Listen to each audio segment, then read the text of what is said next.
So yun, check guys. Good morning, good afternoon, and good evening cyberspace. For this video, bike to work tayo and preparation na rin tayo for now on.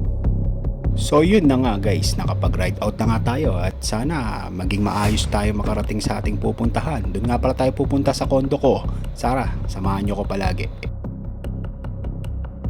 Kasalukuyang papalayas tayo ng Pateros at paahon niya ng arko na namamagitan ng Taguig at Patero.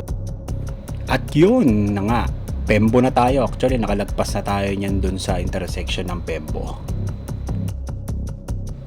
Then yan, nasa Buting na tayo. Yan yung intersection na kung saan papuntang Taguig at Pasig, then whatever.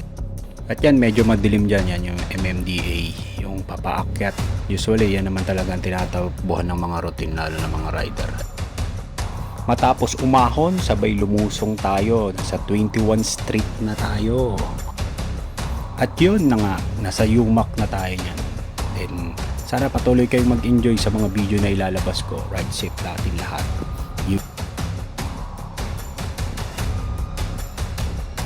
Yan, papaahon na tayo ng Bliss. Yung Bliss na yan, na pag pinire-diretso natin yan, tutumbukin natin yung Guadalupe Bridge. Medyo pumas forward tayo ng konti dahil nandiyan na tayo sa Guadalupe Station. Yan, mga ferry station yan. Then ahon tayo ngayon ng Guadalupe Bridge. Yan yung papunta ng Bonis Station. Diyan na sa gilid, carousel yan. Then ayan na nga, finally nakarating na tayo sa ating kondo.